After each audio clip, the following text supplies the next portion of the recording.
okay if you want to share anything, but did you guys ever talk about potentially collaborating with each other, like on a song or? Oh yeah, yeah. There's been a lot of talk about that. Um, I've had songs. He obviously he's got as a writer he has tons of stuff. It's cool every time I hang with him. Um, he's like, well, I've got this tune. I'm like, damn, that's a killer tune. Like, and I'm always kind of thinking like, oh, well, that could really work as like like a title track for something, or what. He has a lot of really killer ideas, and some of them are very different from one to the next. He has a style, but he, as you know, like as a guitar player, he can play anything. He has this flamenco stuff that he does. He can sound like a Hendrix. I mean, he really can do everything. And so with his songwriting as well, he has lots of different modes of operating, and his riffs are really catchy. So sometimes it can just be in that direction. Like as an instrumentalist, it's captivating. And when he has, like solid like pop ideas, it's all there.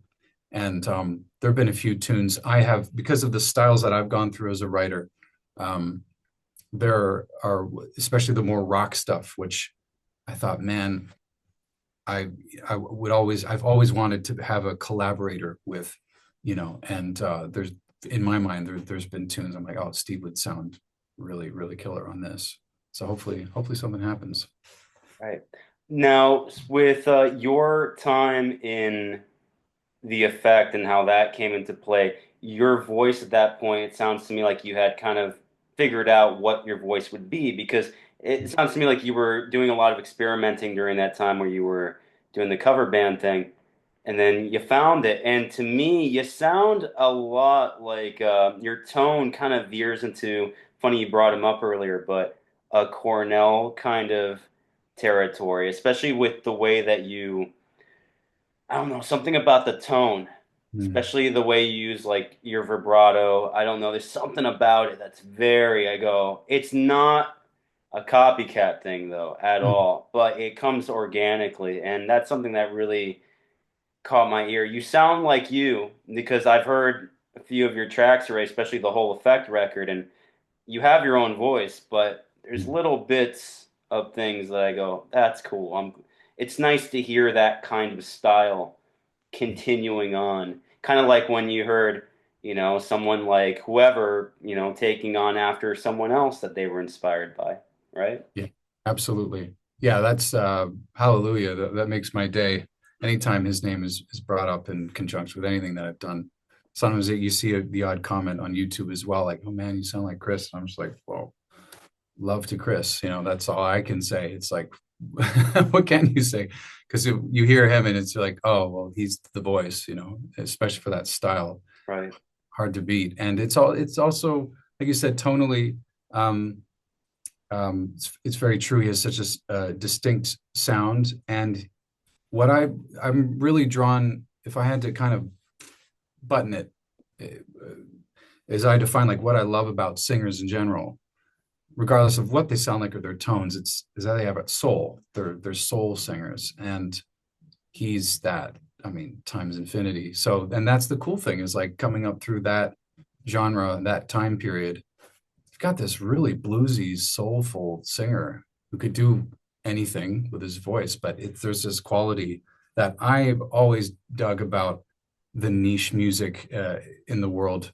Something it's really kind of cool when you really get hardcore into flamenco, into like real cantejondo, like real gypsy music in Spain. I studied there for a little while, studied the singing there, in fact, but him tonally is so reminiscent of these cats, like just like very throaty and when they sing, they kill you, they chop you in half, and he has that. And yeah, I don't know if he got into flamenco at all. I mean, he sounded like that since the beginning of his career, really. So probably not, but at one point he might have discovered it. I don't know, but certainly there's this incredible parallel with that, and I hear that a lot in gospel singers and the blues singers. That's what I really loved, beyond getting blown away by the big bands that have come throughout, you know, the history of music. It's like when I hear someone really just like connecting, and like I said, when it splits you in half. That's why flamenco for me is unbelievably arresting. And funnily enough, all that that niche, those artists that you wouldn't know unless you're really into flamenco. Steve Stevens knew all about them. And I was like, well, of course he does, like, because Right. he's the man. And but we had that big connection about talking about not just Paco de Lucia, but Camarón de la Isla, which was his guy. And they kind of made flamenco modern. And that dude as a singer, Camarón, it's like has this quality. It's just you're like, what is going on? There's just so much electricity. And it's not just what they're doing; it's just the feeling behind it is extraordinary. And that's something that I'm drawn to in any style. I mean, yeah, people, I am an unabashedly crazy fan of Chris Cornell when he leans into this, or when he would lean into this more R&B type of direction. Yeah. I love this record, and I know a lot of people don't like this record, but he did a record in '09 called Scream with Timbaland as the Yeah. executive producer. Yeah. And I love that album. I know people don't like that album. By majority, people think it's just too weird to hear him singing within that world of music of like R&B, futuristic soundscapes. I think that's an extraordinary record. And I love to hear him. If you listen to the Audio Slave record, the third one, Revelations, the final record, it's got more of this like Sly and the Family Stone kind of aesthetic to it, especially on songs like Original Fire. Yeah. But then, and he kind of carries that over, that style of singing, into the Timbaland produced record Scream. It's him, but in a slightly different kind of approach. And it goes to show you like this guy, he really was a soul singer at the end of the day. And Yeah. I think people, a lot of his general fan base just couldn't wrap their heads around the eclecticism, I guess you can say, of his voice, you know? Right. Right. Well, yeah, that's absolutely like there's a yeah, exactly. It's you wonder like where did that come from for him? You know, that because that's an instinct I find in singers. That's like when you want to really lean in into a note, like it's not, it comes from that those kind of like I said, those genres where it's gospel or soul or R&B. It's like and people that like that music, whether you're singing it or not, there's this everyone knows what that feels like and why we're drawn to that. And yeah, but I think yeah, the crowd couldn't really handle him. You know, he could. I think it's very hard for someone that talented to be limited, you know, defined by one genre. It's like obviously, you know, during his time with Soundgarden, like he was writing a lot of things that became really resonant with the culture, the youth culture at the time. And but as an artist, as a you know, I think he did one of the coolest tunes for the Bond series. You Know My Name, which I covered when I took a swing at it, just an acoustic version. But whatever. But the point being, like he as a writer, the did this really captivating um, look at the narrative of what it takes to be, you know, this idea of an assassin and kind of stripping it down and not making it too glossy. And I know that whole film was kind of about that, trying to make it look like, no, this dude kills people for a living. But the song was poignant and maybe slightly romantic, but more clear about what this character was. But him delivering it, the lyrics were killer and the music is beautiful. And you hear that, it lights you on fire. But I thought, man, like if I were the producers of the Bond series, I'd be like, thank this is incredible. Like we've got like it's actually a great tune. You've got one of the best singers ever just destroying this song. It's amazing, you know. So it's like you said, you know, he just wherever he applied his talent, off he went. And Yeah. the work with Timbaland is, I know, is a controversial kind of record because it's like, you know, we know Timbaland's work or generally what genre he lives in, and that's sometimes those crowds are very they're not together necessarily, and that's why I dig in general as I've gotten more pop in what I do. I really like that pop can kind of hold a lot of different genres in it. It has Hmm. to kind of have an approach or be accessible in some way, I guess, for lack of a better term, but you can put a lot of things into it. Like other artists have already proved this for decades. Like you can put rock guitars in there. It may not be totally dominant, but they can exist. You can have Latin elements, you can have R&B, you can have hip hop. It actually holds a lot of stuff. You can even have stringed instruments in a pop record. And even all those genres can exist within one record, all those sounds. And that when I started figuring that out as the effect was kind of winding down, I was like, oh, that's kind of cool. I found it actually difficult for me to always write in a rock genre, say specifically. There are times where like, oh, that really works, that riff's heavy and boom. But not always. And sometimes my melodies just are melodies. And I find when they just, hopefully if they're catchy enough, they kind of need something a little bit more unorthodox. And I find that, funnily enough, pop can can deal with that. That those are some great points, and I think that a lot of the time, like you mentioned, I started thinking about all the type of songs that I can correlate to what you just mentioned, like the fact that, let's say, um, Rob Thomas and Santana had a big pop song in 1999, right? Oh And yeah. then you think about like the work that Mutt Lang, the producer, the super producer, my all-time favorite producer, would have with country and rock and roll with Def Leppard and Bryan Adams and then Shania Twain in the 90s. It goes on and on. And the fact that all that could be labeled pop music Hmm. says, I mean, even someone like Billy Idol, talking about Steve Stevens, like the fact that, or Michael Jackson, Dirty Diana, Steve Stevens, like these Oh, are yeah. different kinds of, this isn't just straight ahead sugar pop songs, but they can all kind of revolve around that same world, right? They orbit around the same planet. Yeah. Yeah. That was a misconception of mine when I was younger. The idea of pop, I was thinking, sugar, sugar, dun, dun, dun, dun, dun. I mean, that was, if I, again, being a little snob, angry rock and roller, that was like defining everything very, even though I was listening to pop albums, the Police are pop in a certain regard, right? Hmm. They're, reggae, pop and rock and what have you, but still there's that thing that you described that kind of knits them all together. And, but over time, I'm like, no, it's actually an awesome genre because a lot of things can exist within it. And talking about Dirty Diana, actually, I talked to Steve about that. I was like, dude, because because every once in a while the fanboy comes out. I can't help it. I'm like, just like when I met Greg Gaines on tour with Toto, I was like, bro, talk to me, you know.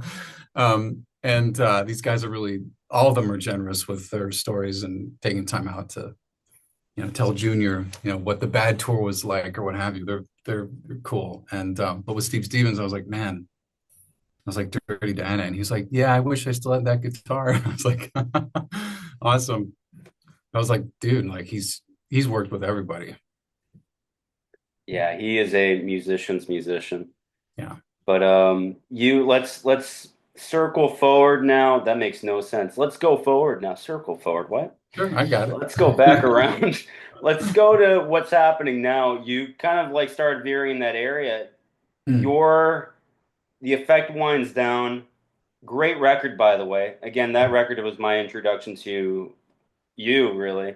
Yeah. And I was completely taken. I'd never heard of you before, and I said this. And the fact I didn't discover you through TikTok, or I hadn't actually seen, you as a performer. I was just like, oh man, that voice. Who is that singing? Amazing.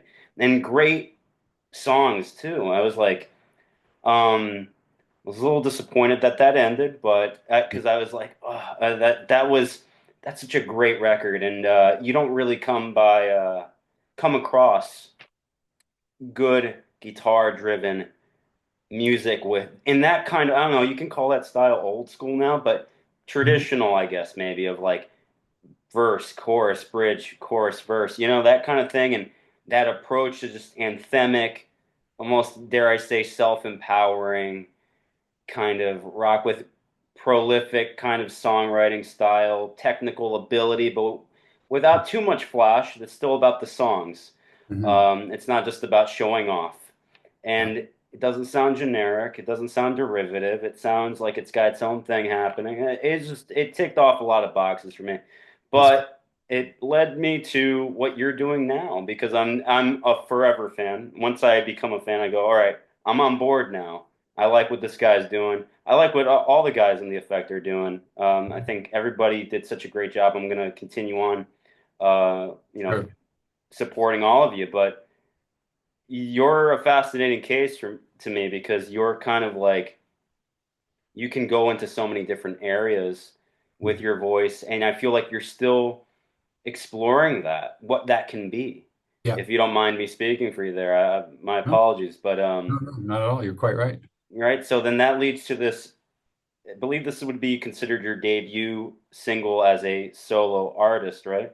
Yes, And exactly. the track is entitled Angel, Yeah. and it's got this really cool, almost like reminds me of something that wouldn't be that too odd to hear on like a Bruno Mars record, or Hmm. like I don't know, just something that's got this like almost like super swanky, funky, groovy, but very sparse Mm. kind of like instrumentation.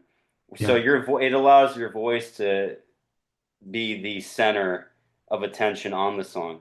Mm. And I find that to be absolute the perfect kind of solo song. If there is to be a solo song, it's something that relies on the vocalist, but without taking away, too much attention from the instrumentation. And so everything's well balanced out, but the Mm. vocal is, in fact, the center point. Cool. So yeah, that's what I got from Killer. it, and I love it. I love the song. I think it's great, and I think it's a great way of opening that door. I think for people who are maybe not too familiar with what you do, this Mm. is a great introduction. That's awesome, man. Yeah. That's makes my week to hear that. It's all those things are right on the money. It does have Bruno in it. I think it's got a little Outcast in it. Hmm. Got some James Brown, a little MJ, a little Prince. It got a lot of things in there. And then yeah, that was an interesting thing. Finding again, talking about the 10,000 hours thing and where you find your ingredients. And I think for me, it's like I said, since I've been a dancer, not professionally, my sister was trained as a pro ballerina. So I learned a lot through her, probably through osmosis. She took me to a few classes when we were kids, like hip hop classes or something. But really, it's been just kind of an instinctive thing. And I'm maybe a fast learner, so I can absorb from, different dancers, what have you. But that whole, like you said, the effect is has this kind of approach and sound.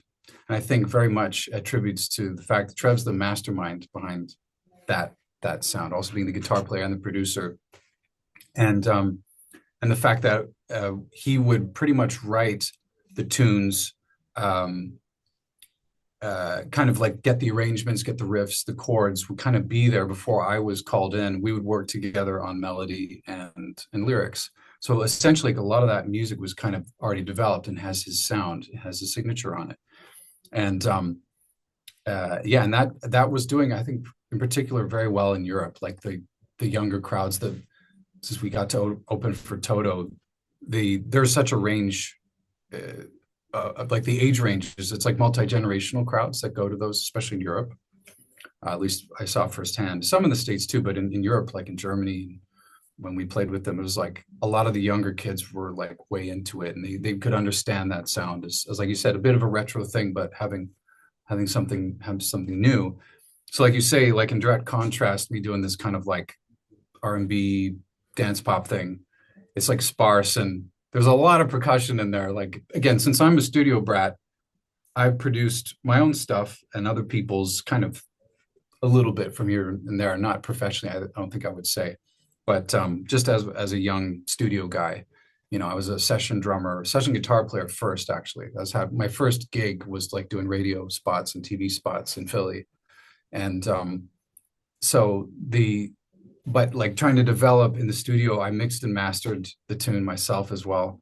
So I did everything in house, like literally in this little black square that you're uh, talking to me in today. It's like everything, and everything's in the boxes in the computer. There's very little outboard gear, a few things, but um, I was as soon as I knew, I was like, I knew it's interesting, like the whole kind of trajectory of performing or being in bands, being in my own bands. I was in more like power trios before, and I'd be singing, playing guitar, and even since I was young, since I was like first cutting teeth and being in gigs, I'd be like, I have to, um, I want to move more, like because I was so much into Clapton and Hendrix, I just did solos, like endless solos and stuff when it was appropriate. But after a while, I was like, I need to be able to move more, and so the music started going in a certain direction. But like, cut to like almost 20 years later, whatever it's been, 15, and rock performing is different. Like I found even with the effects, like we would be doing stuff and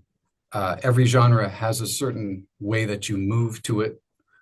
And but as performances would go along, I would start to get these little flashes in my mind of like shit that I did when I was like, 5, or when I go to the dances as a kid in like sixth grade. And I was that one dude who would dance. I probably dance on my own, until the girls start want to talk to you. They're like, oh, someone's dancing because all the guys are, in the corner, I would have to get a little courage, but off I'd go. But I started remembering like little things I would do, um, you know, in dance halls and stuff. And I was like, well, it may not all be appropriate for this music that we're doing, but from time to time, I started to sneak like maybe the splits on stage or at the right time, instead of just like moving around and like jumping. But I started feeling like I want to move more. I don't want to move. I couldn't call it dance yet. That took time. But as like I said, after the tour finished and things were starting to wind down for us, more I was thinking about, okay, whether the effect continues or not, what's talking to me right now? What's calling me? And I was like, I think I got to move more on stage. Like I want to dance. I want to incorporate, moving. And so I started working. Angel came about in a very unusual way because I had like an old chorus from years ago that was in there that just wasn't working. I was like, it's a good hook, but it doesn't fit what I'm doing here. And in a very kind of like James Brown riff, I thought I just want something like I was just going back to my roots about like what I found funky and exciting and stuff that you can move to, you can groove to it. It may not have to be a specific style of dance per se, but just like something that like anyone hopefully would want to just like tap their foot to or just move their head or something. And it took a minute, but I definitely found, like you said, this idea of sparse production. I was listening to a lot of early Prince at the time, which I had known his stuff. Like I said, he's obviously an influence, but like a lot of his earlier stuff, I started really listening to intensively, and I was like, he figured out modern pop back in the '80s, like early '80s. You think about the record Dirty Mind. That's the third Yeah, record, which is exactly. so minimalist. It's Yes. basically a demo that he mastered on Mm, it. That's my favorite I didn't record, know by that. the way. Well, Dirty, my favorite Prince record. Yeah, that's so he interesting. just he never polished it. He recorded it at his home. He never I think outside of the title track, which he did with Dr. Fink, everything else was just as is. He never re-recorded it or polished it. So what you're hearing is basically his home demo that he basically said Warner Brothers told Warner Brothers this is it. Like you're not getting anything else. I love that. Isn't Well, that crazy? that's nuts because being was very much struck by that record and a bunch of those his early output because I was like, there's something I love how, especially, you think about when you're in a dance hall or a club and it's shit's really loud, there are some main elements that are going to be hitting the crowd. And so in a way, is always an interesting topic that I've found since I was young, like live rock music and then dance music, like DJs or what have you. And I remember literally being we used to play one of the best clubs in Philly, the Grape Street, and one of the early little home away from home that we had when I was doing my original stuff a long time ago. But basically, you had the main grape room, and that's where bands would play. And it was a decent sized space, but then like there would be a little hallway and then the entrance, and then another room down that way, and it was where the DJs would do their sets. And a lot of times, I'd say, oh man, 90% of the time, that was full. And the rock clubs, like people would come to see their band, and I was still underage at the time. So my buddy Kev, who I've mentioned, he had to bring a lot of people because all my friends were still like 16, 17, couldn't get in. I don't think they even let them in with a star on their wrist. So it was like, okay, but you try to bring your people in and watch your set. But like those days in Philly, New York, we used to cut our teeth as well. Uh, Bands would bring their crowd, the crowd would watch them and then leave. And they wouldn't stick around. Like that scene was really, if not already dead, it was dying. The whole live kind of club scene for rock bands. But man, Every time it was like a little sign from the heavens. I'd be like, that damn dance hall is full while we're trying to, play some rock music in there. And so it's a really interesting thing. So this idea of, the like a sparse production, man, it's like when that shit's loud, it's like you kind of don't want too much in there. You want glue, of course, but in pop, you got to hear the vocal. And I found it interesting not having. There's guitars in there, but not like rock guitars per se. You probably heard that, but when that frequency range is open, there's less stuff kind of in that range. The vocal really comes out, and Hmm. like you mentioned, uh, experimenting or playing with different tones of the voice is something on that where this tune Angel, where I found like, oh, because there's more room, there's a place to sing what we would say maybe regularly in a regular tone.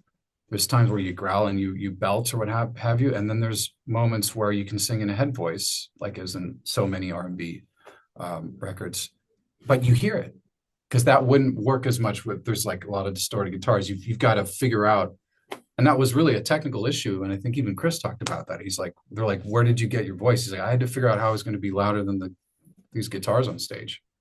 And what a blessing. But essentially, you've got more space. Like you hear that on that Timbaland record, where you hear different colors in his voice that you otherwise just you can't get away with it when it's just all out rock. And so I found that really exciting.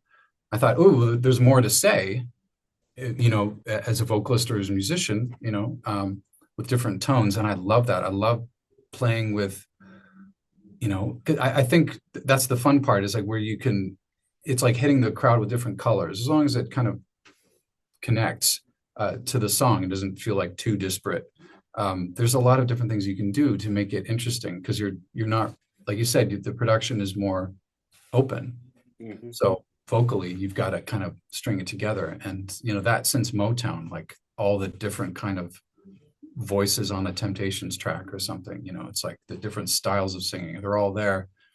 And I found that really exciting. And so as soon as I had a main riff, I actually had the verse first, and I thought I just want something really like really funky, something down and dirty. And the chorus took a second, which is usually I like to work the opposite way. Uh, Chorus, if you have a hook and you have a title, even if you got a title of something that you really like, sometimes the lyrics don't come first. I often find they don't, funnily enough. But if you have a hook, boy, does it life easy because, and then if you've got a title for that within that, you've got the hook and the lyrics are matching, then you know what you're going to be writing about. Because then you can fill in the verses, bridge, or what have you. Then they start, okay, I know what I'm talking about, I know what I'm singing about.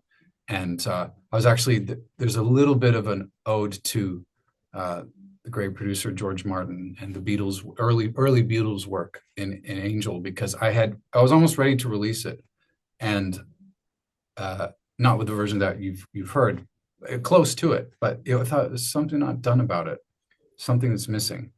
I had more of like a, a different intro.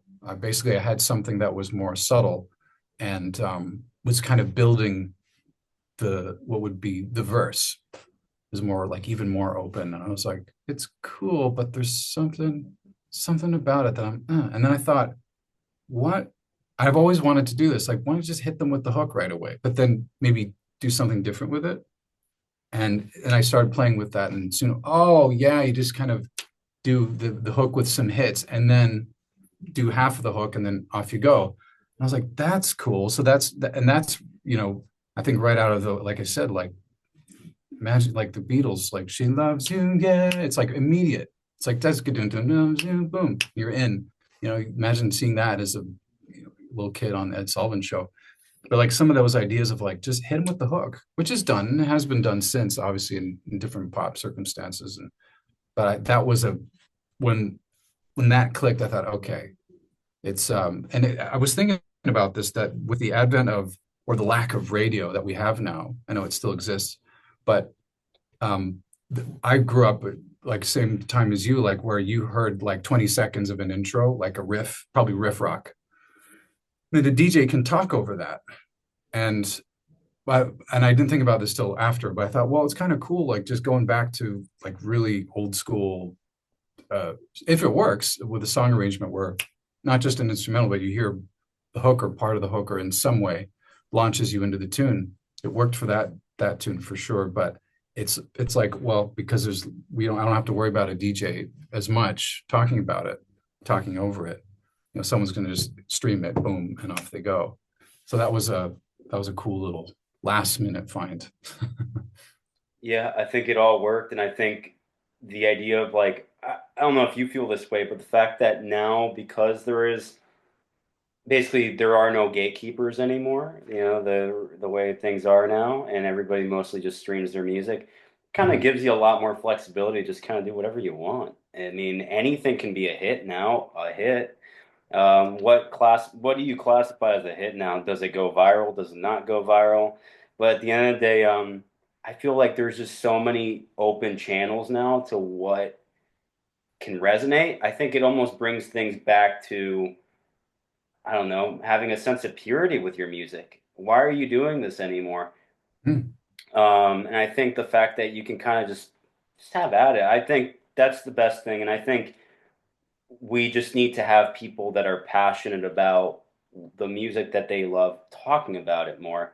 If we Mhm. have more, we need more modern critics of music. As Mhm. a film buff, I see there's a lot of movie critics online, and they all kind of conglomerate and they'll, you know, intertwine and go on each other's YouTube shows and critique movies and whatnot. I don't see a lot of that happening for music, and I think we need more of that like conversation, active conversation happening. It's like, what do you love? What do you love? What are you listening to today? And kind Yeah. of just bring it together because music matters. That's why. I mean, what else is there? Yeah. I think that's important. Criticism, not in a negative way. I just mean like talking about it. Yeah. And I think we need to root for the artists that we're passionate for. And so when I hear someone like you, that's why I'm trying to do what I'm doing here little by little and just Right on. talk about these artists because I think that um, they matter. And I don't think I think there needs to be more people that you trust, more people that you respect Hmm. talking about this stuff. So, That's, um, that's why I wanted to jump on today because I could see that that's what you're all about. And I think in from an artist perspective, I was like, well, that that's where it's at. I think more and more the third party, yeah, as people see like in news, where it's on YouTube, they're getting it from another source. But there are people that are pros that are coming at it. Like you said, in music, we don't have those gatekeepers, and also I think in media as well. That is changing or will be changing, but certainly there is something different happening where I can spend it's almost been an hour and a half and I have this know. amazing chat, with someone who's like a real aficionado and really just talk about music and what matters at the end of the day. And I think that's that's everything. So thank you. No, thank you. I think it's I have my moments where I get frustrated because it goes, man, like we don't. I wish we still lived in that time where remember, I don't know, DJs used to have a huge influence on what became a hit just because Oh yeah. the way terrestrial radio was set up, you had these, it was like free form radio kind of approaches where a DJ could just be like, I love this song. I heard it from a friend yesterday, or I bought it at the record store. I'm going to play it for you right now. And that's all it took for then whoever was listening during the commute to work was like, who is that? I'm going to call in. I want them to play it again. Exactly. Before you know it, there's 30 people talking about it, 40 people talking about it, 200 people talking about it, requesting the song. And then before you know it, they're buying it. It makes its way on. That's how the Cars got popular. I believe the Boston station was playing a demo of Just What I Needed just because she knew Benjamin Orr, the Cars. And was like, oh, hey, here's a demo of Just What I Needed. And the song wasn't even properly recorded by Roy Thomas Baker yet. And it was just like, boom. The Oh, demo became the hit first. It's crazy. love that. I miss that kind of approach. It's very organic, it's Yeah. pure, and it's being run by people who actually love music. It's not this corporate kind of thing. Yeah. I can go on about it. I'm going to stop because I can hear myself. No, you preaching to the choir, brother. Really. I Yeah. mean, um, like what you just said reminds me of what my dad always talked about when he was, young and discovering all those killer artists. He talked about he remembers when FM was started or created or was starting to go around the campfire. And he said because AM was, like you said, kind of a very corporate, controlled, limited, at least to someone like him who wanted to listen to Hendrix and Cream and everyone else. Uh, and FM was a like a little paradise for the organic, like you say, and the unknown, and hopefully the to encourage real music, and that's the thing. It's interesting that we talk about this because I remember hearing this from my dad. He's like, when I was a kid, high school, we listened to everything, like all the kids that were into, let's say, more the FM stuff. We listened to Joni Mitchell and Zeppelin and Hendrix and Simon and Garfunkel. It wasn't like, oh no, well, I don't listen to folk or that's too soft. No, it was like you listen to all of it because it all was representing something in the culture. It was like, no, this is real. These people have something to say. And I guess it was unconscious, but my dad was certainly able to articulate it. And I was like, yeah, but that's so I have a big belief in, like I said, the third party critic, in entertainment and media.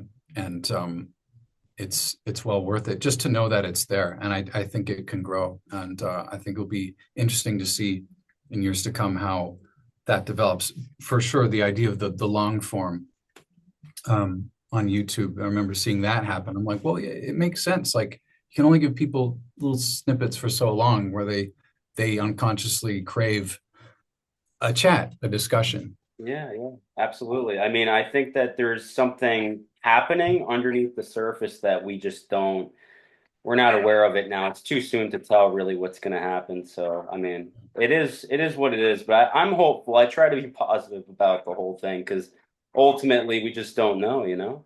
So, Yeah, exactly.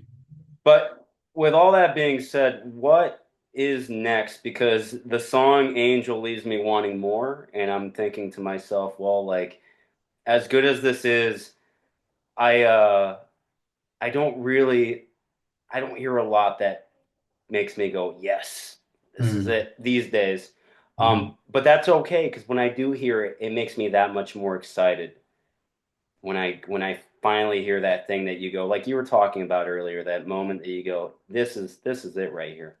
Mm. So for you, like right now, I have a feeling you have a lot more in the can that just you're still figuring out, right?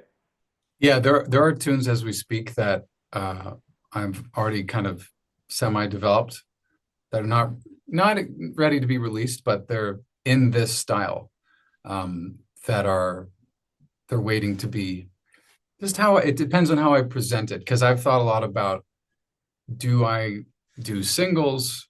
People I know, certain crowd loves to hear a uniform album.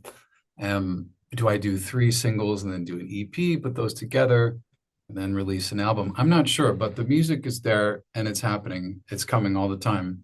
And I'm also I'm taking time with Angel. I'm just about kind of getting started to uh, promote it, get on a kind of promotion campaign for it. I'm in pre-production for a music video. I'll probably do a performance video. Um, I'm really trying to milk it as much as possible because I really believe in the tune. I remember it's a cool thing that happens if you're producing anything or writing anything. When the stuff comes out of the speakers and you go, I don't know who did that. Like you remember, obviously you spend hours, late at night trying to figure that out. Oh no, I don't, that's not good. Oh, I got to re-sing that, whatever. But there's a point where you go, no, I dig this, and I get to be an audience member too, and I've never quite found that with, uh, I don't think any of the stuff exists anymore, but all the stuff I did before, as I was never a solo artist. There was always some kind of band or something, even when it was my band. Um, but I was the key songwriter. But I've not been at that place where I go, okay, I'm it's not like you're done. It's not that. It's you're always after something new, but I like where this is going. I'm comfortable with it, and I get to say what I want to say with it. And so that's why I felt like, no, I really believe in this tune, and I believe in the sound, and so I want to take it to its fullest expression, I guess, or take it the most advantage I can of it.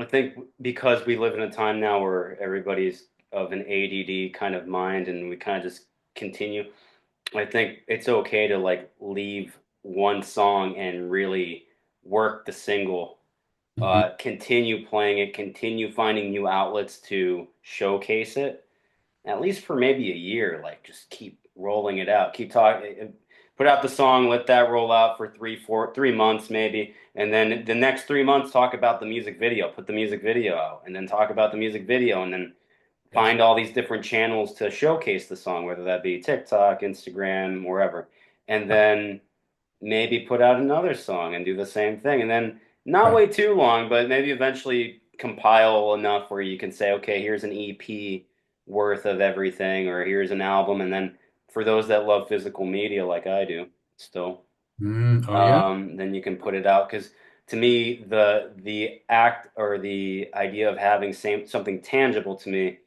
it's not whether it's hip or not. I consider it to be a human connection that cannot be replaced. I think that's part of keeping it in mind is having something that you can hold, some kind of keepsake. Hmm. View it that way. View it like that. I view the physical media unescapable. I know people want to consider it passe, but I think the idea of that's just a human thing. When we can actually feel something and actually have that human connection to it. I guess the same thing happens when you see an artist live. You're Yes. seeing them, you're feeling it, they're in a room, there's a vibe, there's an energy, there's a spirit. Yes. That's just a human thing. Yeah. And to me, the tangible item, whether people want to admit it or not, can still hold a lot of power, a lot of weight, especially if you present it correctly. I just think people need to be more creative about it. Can't just be about, hey, here's a plastic thing with some liner notes in it. Maybe add some stickers or I don't know, make it get creative with it. Make the cover lenticular. I don't know. Make it if you can afford to do that kind of thing. Make it a little extra something so people can go, wow, like this is cool. I don't The, know. it's undeniable, like you say. It's they can't we can't seem to shoo it away. The Yeah. physical item. That's true. I was talking to someone the other day about vinyl. I'm of course a vinyl nut. I loved the sound of vinyl in particular when I was young. I was like, God damn, like hearing tunes like a record like Synchronicity. I didn't know how fat it sounded. Hearing it kind of uh, kind of cut in half on the CD version. I remember as a kid hearing it kind of trebly, and I was like, but man, like you could hear the room mics of Copeland and hear how massive Sting's voice is like this golden orb. So Hmm. the experience of vinyl, I know that I don't know if that's more of an East thing or not, but you're speaking about something that is very, very important. I believe that too, that there has to be something, like you say, a human element. There has to be um, like you said, if there's no one dictate, there's no label going do this, do that, then it's up to you to make that connection and hope. And there's maybe ways where that can be done in a more effective way because the artist has to figure everything out. Well, then with that in mind, um, there will be something for the people that get into the content, into the material that they can, like you say, like a live performance with like, hey, I get to own this. So I'll be thinking about that quite a bit.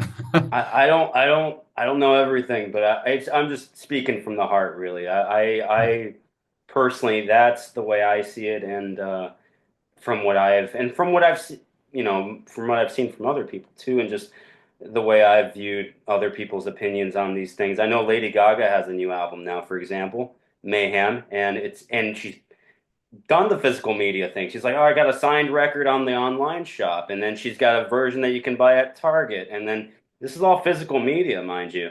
Now I know Right. she's Lady Gaga, but still, it's Yeah. shown me that if you make the right kind of connections, people still will go out of their way to have those. Let's just call them keepsakes, but you know, Yeah, the CDs or the vinyls. yeah, They will go there if they believe in you and if you make the right moves. exactly. Yeah, like Yeah. can't shake it, can we? And it matters. And I was thinking about this, just putting up a store for the first time, just doing a few little merch items, and I was like, yeah, it's uh it's it's about being able to, from the business side, you think about branding and what have you, but that's not, as you said, that's not really what that's like. It's like putting the cart before the horse. Like you get people involved because, as you said, they believe in what you're doing, or they want to be part of your world, really. And so it's like the all the accoutrement like that's like an extension of what you're doing. So, and I think Lady Gaga in particular is someone I'm pretty sure still is very much in control of what's happening, because she's the full artist. She's not half-assing it. She's not just going, well, I'll work on the choreo and make it my own. Like everything that she does has to have her stamp of approval, and that's really important. Absolutely. So as we begin to wrap up, I know I've kept you here like a Oh, hey, long I've time. I've been yapping, so not your fault. This is one that I like to ask a lot of artists this, but what's one piece of advice that you'd give to someone who's chasing the creative dream, so to speak, especially in today's landscape? Yes, I think one thing stands out, um, among all other things, and it's follow what you love and for lack of a better term, be uncompromising about it. There's many people I look up to. Orson Welles talks about this in a certain way. Sting has talked about this in a certain way. I can remember quotes from both these cats, these giants, and they say something very similar. They're like, there's no room for democracy in art." And that is important for so many reasons. Band situations are hard for that's a whole other thing, but it's amazing when bands can last because of this thing. I understand it.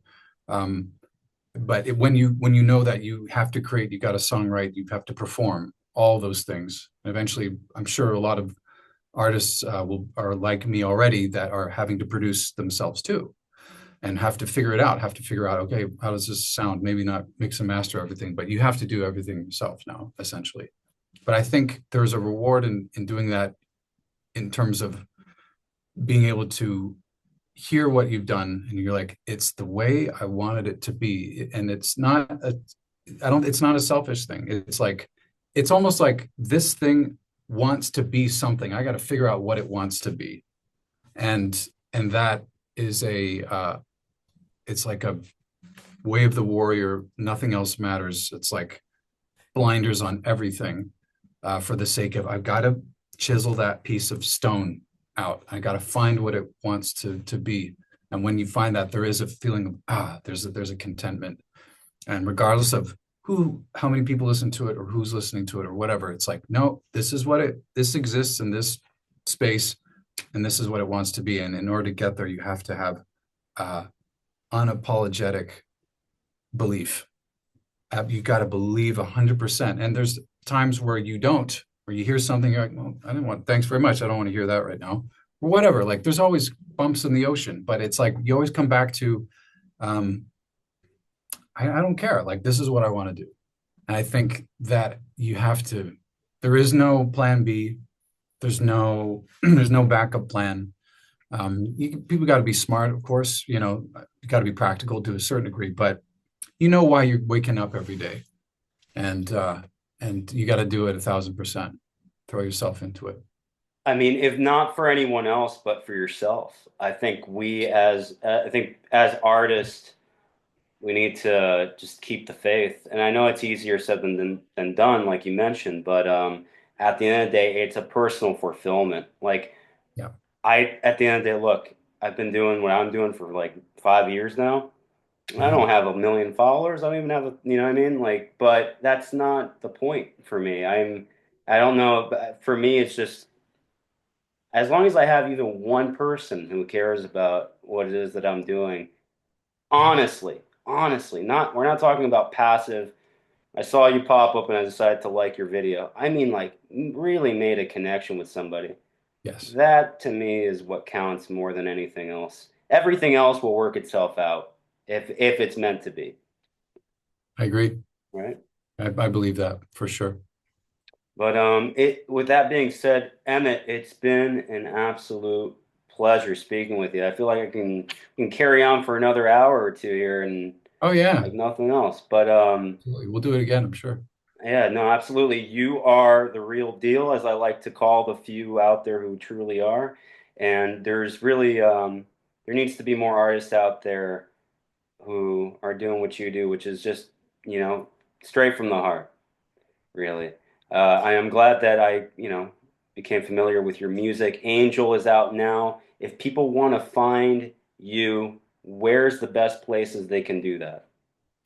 I would say all the social medias. I'm everywhere. Definitely trying to. I get a lot of, funnily enough, a lot of looking at the stats. Brazil's digging Angel right now. I got to thank the Brazil fam for that. Um, Someone tells me I got to be going to Latin America, hopefully sometime soon. How did But that happen? I'm sorry, not the sidetrack. yeah, You in Brazil, they're digging Angel. yeah, they're like the top five cities, and again, I don't have millions of streams yet, but it's significantly high that without any promotion yet, and I'll be promoting the sucker, you better believe it, but just kind of releasing it and just there's nothing that exists except the song, and it's only one song from this dude, um, myself, but it's the top five cities, three of them are in Brazil, and they're significantly a lot higher in views. So I'm like, well, if I know anything about Brazilians, I've got a bunch of friends from there, and they know how to move their hips. No one has to tell them. So I'm like, that the dance cultures, the countries that have that. I think it's a worldwide thing, but it's cool to see them take to it. So I'm like, all right. But I'll be establishing more of a presence, going back to more of a presence on YouTube. I think it's a critical platform for artists because we can shoot horizontal and have video, and it will be longer than, like I said, the 20-second thing, which I've had to do. But I actually try to steer people to YouTube. I think when I did the full version of Peter Gabriel's In Your Eyes, I didn't let it exist anywhere but there. Since I didn't release it on Spotify, I wasn't sure I wanted to do that, do cover songs. But I basically try to force people down that pipeline. And that's a slow grind, building a following there. But I feel like you talked about it's genuine. The people that get it and that keep coming back on YouTube in particular they're probably going to stick around. And that's very fulfilling for me. So I don't have a website. I usually have a link tree with under all the profiles I have for all the social media. It's got the whole list is there. And yeah, it's a long-winded answer, but I'm everywhere. It's all good. It's all good. It's genuine. That's all. To me, that's what counts. So, again, from my Sonic Dorm to yours, Emmett Lee Stang, new song out now, Angel, everywhere you can stream your music, and it is an incredible song. Check it out if you haven't already. Emmett, you're always welcome back. Thank you again for taking a chance on me. Oh Doing yeah. what I'm doing here, it means a lot to me, seriously, and I appreciate you eternally for it. So, until next time, Emmett. Max, thank you. Rock on Sonic Dorms. Thanks for having me. It's been a real pleasure.